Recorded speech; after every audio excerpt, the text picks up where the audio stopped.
Hello and welcome to the fourth in our series of the Incubeta Ignite 2021 Digital Prediction Series.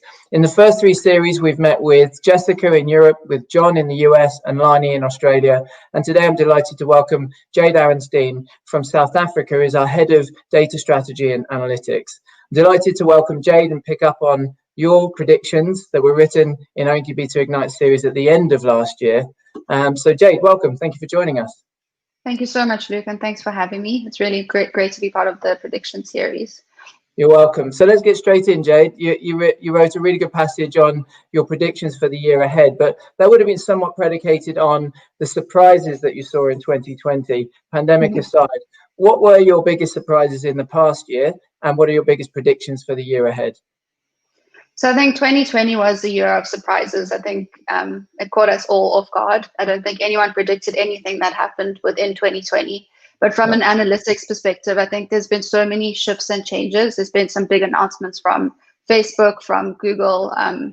Apple's getting involved as well from a data privacy perspective. So I think the biggest one that I'm alluding to is the iOS 14 update from Apple, which basically will block cookies from being tracked on all of the Apple apps, which is massive. And then there's also the Google announcement that they're going to be they're basically going to be blocking third-party cookies from 2022, which I think for advertisers, I think it's probably one of the biggest shifts that we'll face. But it also opens up a lot of opportunity and sets the pace, I think, for 2021, where we need to prepare for these changes.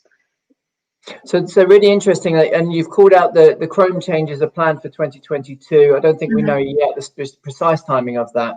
But for those who are watching today, advertisers or digital marketers across different organizations, how can they use 2021 to really prepare for that? And what do you predict they will need to be thinking about?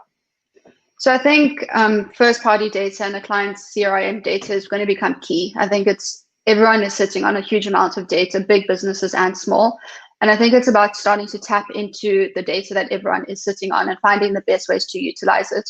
So I foresee people investing in their BI and data science teams. I think that's going to be key. Even from an Incubeta organization perspective, that's where we're gearing up as well. We need to be able to get the best of the best and utilize the technology and all of the data that we have to really make use of the first-party data that we're sitting on, which we can essentially activate in our campaigns. So the idea is to really bring the data into the platforms and the GMP technology and essentially use it as first-party data and first-party audiences to target people relevantly. Because the falling away of third-party cookies definitely has a big knock-on effect on the campaigns and the amount of information we're going to have on our users from a targeting perspective. Right, so a lot of focus on first-party data. And actually, I want to go a little bit further and explore that with you from two angles. One is the advertiser that is up and running and is sitting on that wealth of first-party data, but may not be able to utilize it as effectively as they should be, being able to tap into that CRM system. So firstly, how can those advertisers make the most of the first-party data that they have available within their organization but might not be utilizing?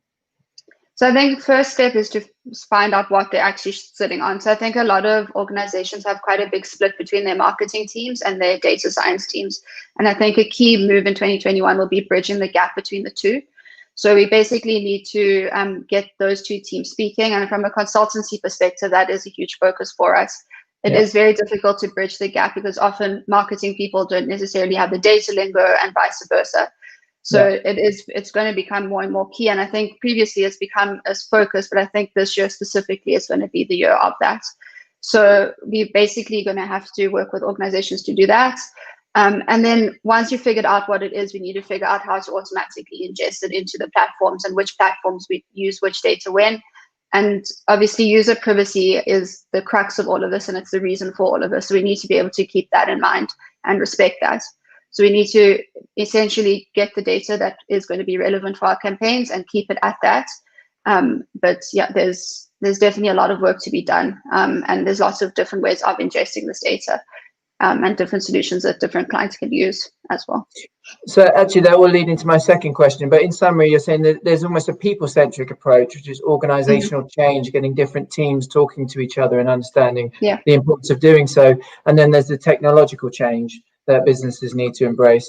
The second part of my initial question there was, if you were starting with a new business, a business obviously well funded, but doesn't have any legacy systems or structures in place, what would the perfect setup start to look like for that new business?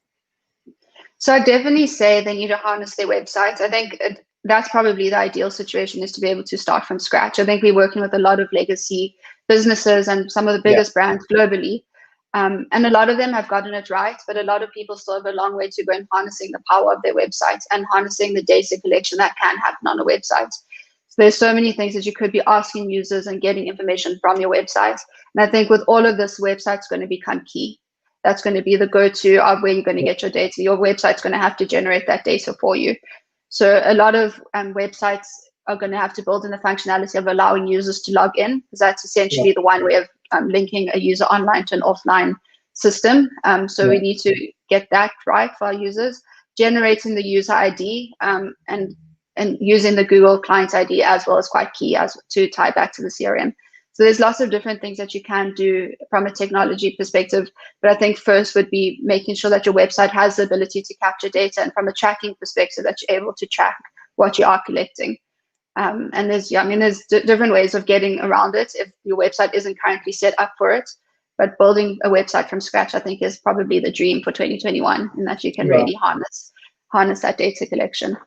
Absolutely. And then once you've got that data, how can advertisers and marketers use that data within their digital marketing strategies to drive real business value and growth in their organization? So I think that's where we come in on this, and from a strategy perspective. So it's thinking about data-driven creatives, data-driven messaging, making sure that the website experience is tailored to the user. I think people are essentially selfish beings, and I think everyone likes to go for what works best for them. So I think as advertisers, we need to harness this and realize it and actually use it to its full potential. So people, I think, in this day and age, are expecting tailored experiences, expecting things to work for them how they want to use it. And I think with all the machine learning tools and the artificial intelligence that's out there, we really can build a way that things are much more customizable. But in order to get there, we need that data as a very good starting point. Sounds like time's of the essence, actually, as third-party targeting becomes a thing of the past, but not quite yet. And first-party is the focus of the future. There's an importance now to urgency to utilize what's available in third-party strategies to get that valuable customer on the site and start to collect their first-party data and engage with them in that meaningful way. Yeah, and I think from a customer, sorry, Luke, from a customer perspective, I think people are wary of their data being collected, but I think everyone needs to realize that at the end of the day, it's being collected to customize and personalize. I think there's very few companies left with GDPR and all of the data protection acts that are willing to risk misusing a user's data. So I think that it is definitely for the user's best end results that we are collecting usable data, and that advertisers are using it to the best possibility that they have, because we really have to build that experience that everyone is looking for. You're right, Jade, and I wonder whether, in fact, I'm a little bit fearful, and I'm keen to get your view on this, whether actually advertisers may go a little bit too far and be overzealous in trying to collect too much first-party data. In a similar sense, with things like GDPR, CCPA, there became so many pop-ups on websites, and actually consumers were frustrated with the number of pop-ups and buttons they needed to click before they could just read the content they wanted. Is there a risk of that in this space, where actually advertisers do try to collect too much information as an obligation of the customer? What are you advising clients on that basis? So I think from a client's perspective, everyone needs to be fair. And I mean, legally with Google Analytics, you can't collect personally identifiable information. Your account can get shut down if you are collecting personally identifiable information. So I think from a consumer's perspective, I think that is something to at least put your minds at ease. But from a Google Analytics perspective as well, GA4 has actually been developed to be privacy centric as well. So Google has really clamped down there, and I think they step in stopping third-party cookies as well as more proof of that. But I do think there is the risk of advertisers taking it too far, and I think it'll be up to the consumer at the end of the day to decide whether they want to hand that data over or not. And of course, with GDPR, everyone has the request to take their data back. So I think people will eventually be able to tell themselves if they are putting themselves at risk. But I mean, everyone will always try to push the boundaries as far as they possibly can and within their own moral compass. But I think as advertisers, it is our duty to be responsible for people's data and obviously use it to the user's best benefit as well. Yeah. Jade, you mentioned GA4 there, and for some people they'll be familiar with it. For others, it's entirely new, and they'll be busy searching about it now. Could you just give an overview of GA4 and how are you advising businesses approach GA4 and the transition to it this year? Cool. So GA4 is essentially Google's 4th generation of Google Analytics. It's something that excites me a lot. I think it's a massive step up from the universal version of Google Analytics. It has baked in machine learning capabilities, and it's really designed to give advertisers like massive insights from their data that you probably have to employ a full-time reporting resource to get. So it's doing a lot of work in the back end, but GA4 is essentially designed to bring app and web data together. Previously, it used to be called the app and web property. So those familiar with analytics would have seen app and web, and now it's called Google Analytics 4. So it's really designed to bridge the gap between apps and webs, with everyone moving to a cross-platform, cross-device environment. I think, it's definitely the way forward in terms of tracking. And then GA4 is also designed to be event-based. So the whole measurement system of GA4 is completely different from Universal Analytics, which was previously session-based and page view-based. So advertisers are already going to have to switch over to GA4, which will require a brand new measurement plan and a brand new setup. And then the universal version of analytics will eventually be falling away within 2 to 5 years, we predict, but we're not 100% sure. It fully depends on the global rollout of GA4. So we're encouraging all of our clients to upgrade as soon as possible, that we can actually start getting a lot of historic data into GA4 that it can be used to make machine learning decisions, and also get some conversion data in for the day that everyone does switch over to GA4. But it is a really exciting product, and if like one way to learn more, I guess, is to upgrade and play around. It's really, really cool. So find out firsthand. 100%. So Jade, this privacy first approach, the regulatory changes that are happening across our markets, the technological changes that are coming, the organizational changes that you've spoken about, sounds like you're going to have a very busy year. Yes, it's been busy to say the very least. I thought 2021 would start off quite slow after the hectic end to 2020, but I was completely wrong about that. So yet another surprise. But it's been crazy. We are on a huge rollout plan of upgrading all of our clients to GA4 and making sure that everyone is utilizing their data to the best of their ability. I think data has formed a really key part of our strategy at Incubeta. It's like the crux part of all of our clients' strategies, the foundation of what we do. And we're basically going on a data-first approach, which I think is really putting us in a very good position for the future. So if advertising haven't started already, it sounds like they need to really start thinking about that and start moving on it ASAP.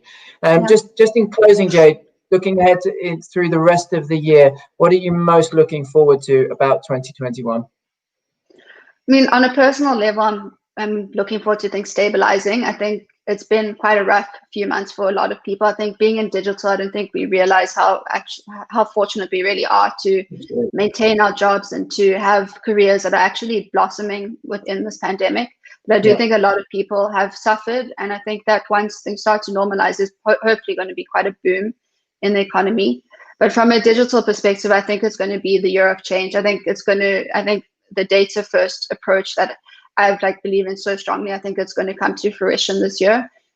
Beyond Incubeta, I think we've been doing a pretty good job in pushing that. But I think that's for everyone else. I think it is going to be a year of discovery, a year of change, and definitely the year of data, I would say, moving forward and planning for 2022.